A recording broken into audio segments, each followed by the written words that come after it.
दीपेंद्र का राम मंदिर उद्घाटन पर बयान डा बोले राम सबके नहीं होनी चाहिए राजनीति बिना निमंत्रण भी जाएगी कांग्रेस। रोहतक के शोरी मार्केट में शुक्रवार को राज्यसभा सदस्य दीपेंद्र सिंह डा ने हाथ से हाथ जोड़ो अभियान चलाया। इस दौरान वे दुकानदारों से मिले और बातचीत की। इस दौरान पत्रकारों से बातचीत करते हुए दीपेंद्र डा ने राम मंदिर उद्घाटन कहा कि हर हिंदू धर्म को मानने वाले लोगों के राम है, इस पर राजनीति ना हो और कांग्रेस बिना निमंत्रण के ही उद्घाटन समारोह में जाएगी। साथ ही उन्होंने कहा कि हरियाणा देश का पहला राज्य था जिसने धारा 370 का समर्थन किया था। इसके अलावा उन्होंने भाजपा की भारत विकसित यात्रा को सरकारी मशीनरी का दुरुपयोग बताया। दीपेंद्र सिंह डा ने अयोध्या में भगवान श्री राम के मंदिर के उद्घाटन पर कहा कि इसे भारतीय जनता पार्टी चुनावी मुद्दा भी बनाकर फायदा लेना चाहती है। वहीं राम मंदिर को लेकर राजनीति भी शुरू हो गई है। उन्होंने कहा कि राम मंदिर और भगवान राम किसी एक दल के या किसी एक जाति के नहीं है, इस पर राजनीति की नहीं करनी चाहिए। देखिए, अभी तक मैंने जैसे कहा कि दुख की बात यह है कि जब हमारी सरकार थी तो 2010 में भारत सरकार का फैसला हुआ कि दिल्ली से बाहर मेट्रो जा सकती है।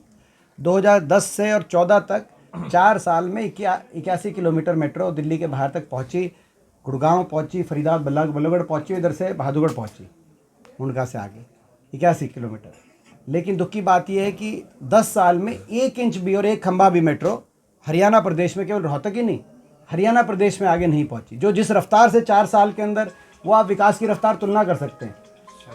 मैं समझता हूं कि शायद देश के इतिहास में ये उदाहरण दे सकते हैं आप कि 4 साल में 81 किलोमीटर मेट्रो बनाई जब हुड्डा सरकार थी, यानी कि 1 साल में 20 किलोमीटर मेट्रो बन रही। और दूसरी तरफ 10 साल से स्पीड ब्रेकर ऐसा लगा कि वहाँ 1 इंच भी आज तक सांखोल जो आखिरी खंबा है उसका अगला खंबा जो है का निर्माण कार्य शुरू नहीं हो पाया और न ही किसी और दिशा में मेट्रो आगे बढ़ पाई। ये इसीलिए मूलभूत प्रश्न हैं, ये जो मैंने विश्वविद्यालयों के बताए, जो राष्ट्रीय शिक्षण संस्थाओं के बताए, स्टेडियम्स के, कॉलेजों के, इंफ्रास्ट्रक्चर के, इंडस्ट्रियल एरिया के बताए, ये हमारी आने वाली पीढ़ियों के भविष्य से जुड़े हुए प्रश्न हैं। उसी रफ्तार से हमारा रोहतक आगे जाए, उसी रफ्तार से हरियाणा प्रदेश आगे जाए, ताकि हम अगली पीढ़ियों को अच्छा भविष्य दे पाएँ। ये एक जो है मैं समझता हूँ। और शहर के अंदर, मैंने जैसे कहा कि रोहतक शहर के अंदर उस समय मैं समझता हूँ कि पूरे देश के अंदर रोहतक शहर के विकास की चमक की गूंज पूरे देश में सुनाई देती थी, जिक्र होता था। आज रोहतक शहर की दुर्दशा आपके सामने है। पीने के पानी की समस्या, जिसका समाधान उस समय करा दिया गया था, आज दोबारा से उत्पन्न आके खड़ी हो गई है। क्वालिटी पानी नहीं मिल रहा। आज ड्रेनेज की समस्या, उस समय पानी खड़े होने का आपको याद होगा कि स्थायी किस रूप से 2 मिनट के अंदर ड्रेन पानी ख़त्म, पानी की वजह है कहीं खड़ा नहीं होता था। अब दोबारा समस्या आ गई क्योंकि रख रखाव नहीं किया गया। आज सड़कों की स्थिति ऐसी है, जो अभी आपने जैसे जानकारी दी, इन्होंने कुल मिलाकर जो एक मल्लिकार्जुन खड़गे जी जब आए थे, आपको याद होगा, पुराने ITI ग्राउंड में, और मैंने लगभग 260 करोड़ रुपए केंद्र से मंजूर कराकर और रेलवे को के बाईपास, देश के पहले रेलवे बाईपास का फाउंडेशन रखवाया था। उसी प्रोजेक्ट को बदल के और जो है उतने ही उसी ग्रांट में, भारत सरकार ने कोई एडिशनल ग्रांट उसमें नहीं दी, वही ग्रांट बदल के और एलिवेटेड जरूर बढ़ाने का काम किया, जो कि रोहतक की आने वाली पीढ़ियाँ राजनीति के ऊपर दृष्टि रख के सोचेंगी कि अगर वो बीच में एक बहुत अच्छी कनेक्टिविटी की, एक स्वच्छ वातावरण की अगर सड़क बनती रोहतक में, वो ज़्यादा फ़ायदेमंद होती आने वाली पीढ़ियों को। जब हम नहीं रहेंगे, जब ये नहीं रहेंगे, हम तो सब यात्री हैं इस सफ़र में, कोई रहेगा नहीं रहेगा, लेकिन आने वाले समय में रोहतक का विकास किस रूप से आगे बढ़ सकता था, ये सोचना चाहिए था। इन्होंने वो काम किया, लेकिन वो काम जो किया उससे भी मैं समझता हूँ कि कुछ फ़ायदे की बजाय रोहतक का नुकसान किया, वो भी मेरे मंजूर कराए हुए प्रोजेक्ट्स को।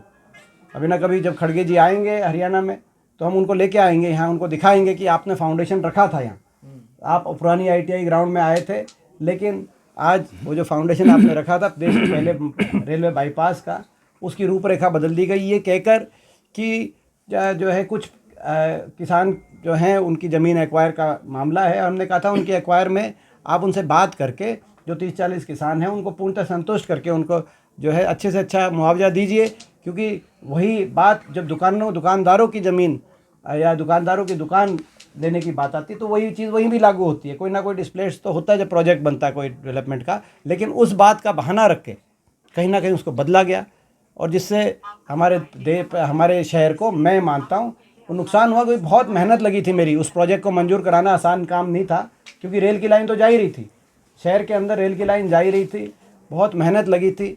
देश विदेश में मैं देखता था कि बड़े बड़े शहरों में 50-50, 100 साल की प्लानिंग करके रेलवे लाइंस को बाहर करने की एक बड़े विकसित देशों के अंदर एक बात थी। उस बात को देखते हुए मैंने प्रयास किया था। अदरवाइज़ रेल की लाइन तो शहर के बीच में तो जा ही रही थी, वो तो कोई उसमें अब भी जा रही है, लेकिन उसको क्यों बदला गया आज तक मैं समझता हूँ ये जो है देश हमारे रोहतक वासी उस बात से संतुष्ट नहीं है जो वो किया गया। तो एक काम किया वो भी ख़राब किया आपके सामने।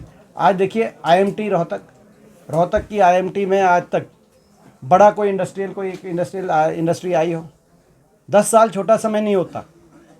जब ये IMT स्थापित की गई 2009-10 में, उसमें आपने देखा हो 5 साल के कार्यकाल में 2009 में IMT बन रही थी, 10 में इसको तब एशियन पेंट से लेकर मारुति से लेकर बड़ी बड़े जो फ्लैगशिप इंडस्ट्री होती हैं, क्योंकि वो इंडस्ट्रीज़ हमारे आने वाले भविष्य की नींव रखने का काम करेंगे। मगर क्या 10 साल तक जो है हमारी जो अभी मौजूदा सरकार है उसको नहीं सोचना चाहिए था कोई बड़ी इंडस्ट्री यहाँ पे आए ताकि आने वाले बच्चों का भविष्य अच्छा रहे। और मैं अपने हमारे सांसद से भी पूछना चाहता हूँ कि सांसद भी बताएं केंद्र से 5 साल में क्या लेके वो आ पाए, ये भी एक बताने की बात है। सरकार चाहे इनकी हो, लेकिन भाजपा की सरकार, मगर यहाँ के जो सांसद हैं वो उनको ये बारे में जानकारी देनी चाहिए कि वो क्या लेके आए हैं, केंद्र सरकार ने उनके कहने से क्या चीज़ यहाँ पे दी है। विकास कार्य के मामले कौन सा प्रोजेक्ट दिया है, हम उसको जाके देखें कि ये प्रोजेक्ट दिया गया, और जो है ताकि हम, अगर हमें इस बात को लेके कोई अगर ऐसी बात सही जानकारी नहीं है तो हमें दुरुस्त करें। अच्छा, तो हर पार्टी का अपना है। हम हाथ से हाथ जोड़ो कार्यक्रम में लोगों तक जा रहे हैं, हर पार्टी अपने प्रचार प्रसार के लिए लग जाए, लेकिन सरकार की मशीन का प्रयोग भी किया जा सकता है और राजनीतिकरण भी हो सकता है। और सरकार तो जो है कोई पहली बार देश में सरकार आई ऐसा तो नहीं है, मगर जो सरकार की मशीन को इस तरीके से राजनीतिक उद्देश्य के लिए जिस प्रकार से वह उसका इस्तेमाल किया जा रहा है, वो शायद हमारे लोकतंत्र में पहली बार हुआ है।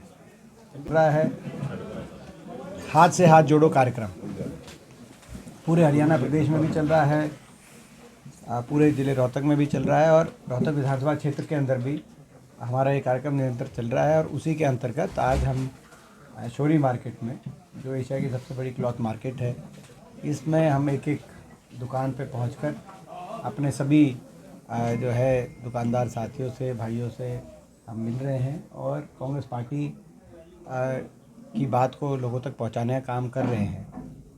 मुख्य मुद्दा, क्योंकि लोकसभा चुनाव का भी बिल्कुल बच चुका है, नज़दीक है लोकसभा चुनाव भी, वो भी एक मुख्य मुद्दा है। और उसमें मुद्दा, जैसा आप जानते हैं, कोई ज़्यादा कोई जो है कोई कॉम्प्लिकेटेड, हमारा मुद्दा विकास का है, रोहतक के विकास का है।